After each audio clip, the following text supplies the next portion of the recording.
드리려고 하는 말씀은 예술과 과학이 뭔가 밀접하게 연관이 되어 있으며 우리가 과학을 통해서 예술에 대해서 이해할 수 있다는 말씀을 드리려고 합니다.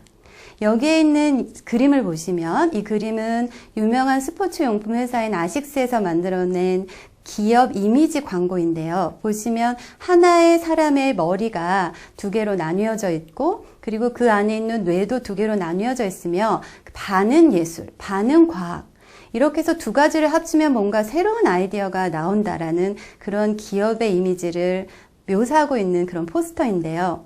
어떻게 여러분들 저의 짧은 강의를 들으시고 난 후에 이러한 아식스의 브랜드 이미지에 동의를 하게 되실지 기대가 됩니다. 자, 그럼 예술과 과학의 관계에 대해서 말씀을 나눠보도록 하죠. 저는 처음에 화가는 뇌과학자 이러한 굉장히 당돌한 질문을 여러분들께 던지면서 말씀을 드리고 싶습니다. 여기에 제가 보여드리는 그림은 빛의 화가로 유명한 렘브란트의 명상하는 철학자라는 작품이에요. 굉장히 유명한 그림인데요. 보시면 어두컴컴한 방 안에서 생각과 명상에 몰두해 있는 철학자의 그러한 모습이 그려져 있고 옆에 있는 창으로 놀랍게 밝은 빛이 들어오고 있어요. 그런데 밝기를 측정하는 휘도계라는 것을 가지고 저 창문 부분을 측정을 해보면 별로 그렇게 절대적으로 밝은 밝기가 아니래요. 그런데 왜 우리가 이 작품을 볼 때 창문이 굉장히 밝게 마치 불빛을 실제로 켜놓은 것처럼 그렇게 보일까요? 여기에서 저는 렘브란트가 위대한 예술가지만 동시에 뇌가 어떻게 작동하는지를 알고 있었던 뇌과학자다 이런 주장을 하려고 하는데요. 여기 이 그림을 한번 보시죠. 여기 보시면 여러 가지 회색으로 된 그림이 있는데요. 윗줄에 두 개의 마른 목골이 있고 아랫줄에 두 개의 마른 목골이 있습니다. 여기에서 제가 위에 있는 두 개의 마른 모하고 아래에 있는 두 개의 마른 모의 밝기를 비교해 보십사 한번 부탁을 드려볼게요. 100이면 100 여러분들 아마 위에 있는 마른 모가 훨씬 밝게 보인다고 대답을 하실 겁니다. 왜냐하면 저한테도 그렇게 보이거든요. 근데 사실은 두 마른 모는 절대적으로 동일한 밝기의 회색으로 되어 있어요. 못 믿으시겠다고요? 자, 제가 모든 배경 그림을 지워버리고 마른 모 윗줄 한 개, 아랫줄 한 개만 남기고요. 그리고 그 둘을 동일한 회색으로 한번 이어봤습니다. 어떠세요? 이제 믿으시겠나요? 하지만 다시 돌아가서 봐도 윗줄에 있는 게 훨씬 밝게 보이죠. 아마 어떤 분들은 이미 눈치채셨을 수도 있는데요. 윗줄에 있는 마른 모가 밝게 보이는 이유는 그 옆에 있는 배경이 무지 어둡기 때문입니다. 이를 통해 볼 때 뇌과학자들이 어떤 연구를 했냐면요. 우리 뇌에서는 밝기에 대해서 굉장히 민감하게 반응하고 처리를 하지만 절대적인 사물의 밝기보다는 옆에 있는 거랑 비교해서 얼마나 상대적으로 밝고 어두운지 대비가 굉장히 중요한 정보라는 것을 밝혀왔습니다.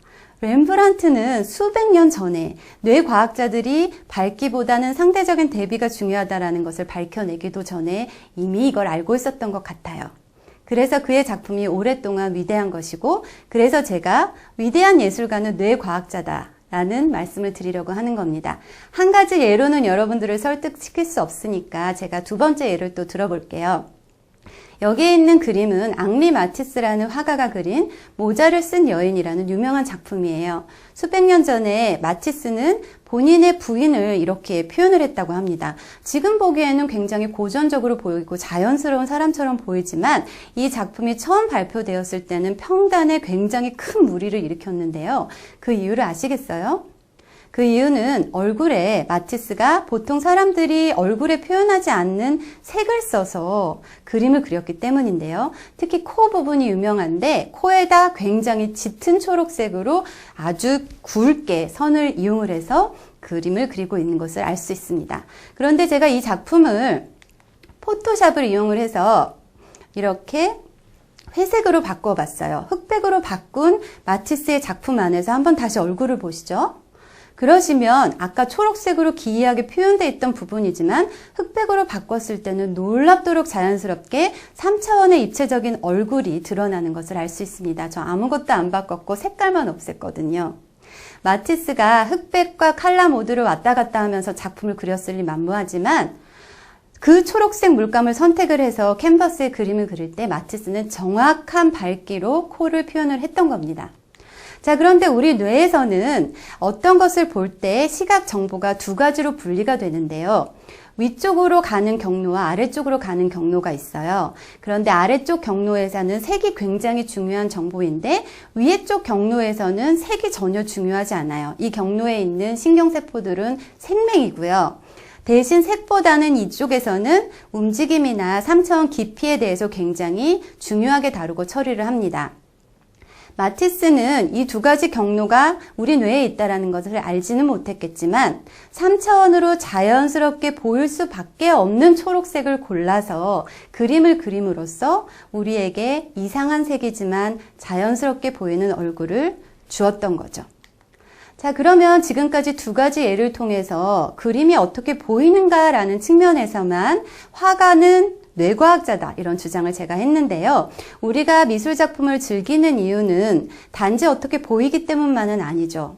우리는 미술관에 가서 작품을 볼 때 그것을 보면서 예전 기억을 떠올리기도 하고 어떤 감정을 느끼기도 하는데요. 아마 그런 부분이 여러분들이 미술작품을 즐기시는데 굉장히 중요한 요인이라고 생각이 됩니다. 여기 제가 보여드리는 작품은 인상파 화가인 르누아르의 작품인데요. 아시는 대로 인상파 화가는 굉장히 아주 아련하고 그리고 모호하고 명확하지 않은 윤곽선으로 사물을 표현을 하고 있죠. 우리나라 사람들이 가장 좋아하는 미술 사조가 인상주의라고 하는데요. 여러분들도 인상파 그림을 좋아하시나요? 왜 이렇게 모호하고 아련한 윤곽선이 우리에게 특별한 감흥을 주는 걸까요? 2000년대 중반의 뇌과학자들은 뇌 안에 있는 편도체라고 하는 조그만 아몬드 모양의 구조를 많이 연구를 했습니다. 이 부분은 우리가 어떤 감정을 느낄 때 활성화되는 부위라고 해요. 이 편도체는 제일 왼쪽에 있는 그림처럼 공포에 질린 사람의 얼굴을 볼 때 굉장히 활발하게 활성화가 됩니다. 그런데 2000년대 중반에 어떤 뇌과학자들은 이 공포에 질린 얼굴을 그 다음에 있는 두 가지 버전으로 만들었는데요. 가운데 있는 것은 윤곽선만 선명하게 남긴 그림이고 세 번째 있는 그림은 윤곽선은 희미하지만 전체적인 밝고 어두움만 표현되도록 이렇게 만든 그림이었죠.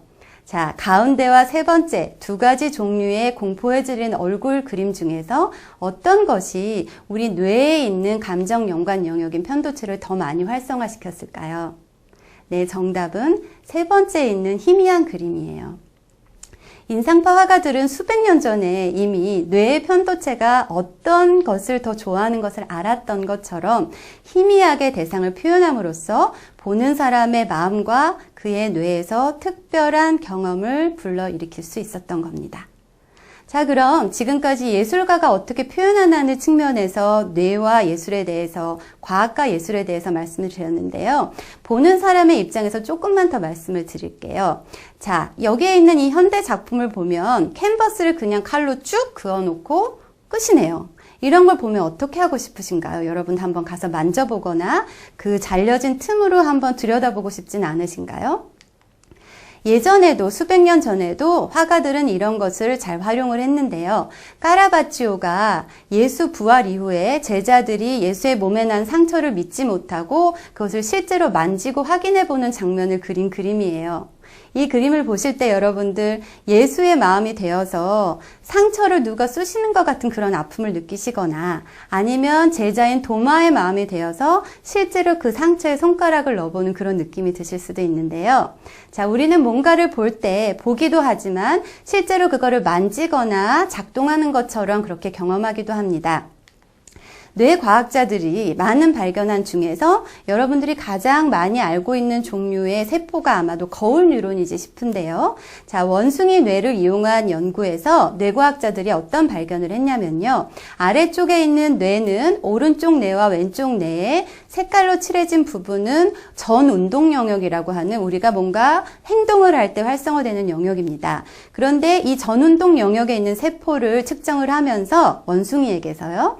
원숭이가 실제로 어떤 행동을 할 때 활성화가 되나를 보면 열심히 활성화가 되는데 놀랍게도 원숭이가 자기가 행동하지 않고 실험자가 동일한 행동을 하는 것을 보고 있기만 해도 운동 영역에서 활성화가 일어났음을 발견을 했습니다. 그래서 뇌과학자들이 이 세포들은 남이 행동하는 걸 보기만 해도 내가 실제로 운동하는 것처럼 그렇게 경험한다라고 해서 거울 뉴런이라고 붙였는데요. 아마도 카라바초의 그림이나 현대미술 작품을 볼 때 관객의 마음에서는 실제로 그것을 만지는 것 같은 몸으로 그것을 경험하는 체화가 일어나고 있지 않을까요? 자, 제가 준비한 말씀을 모두 드렸습니다.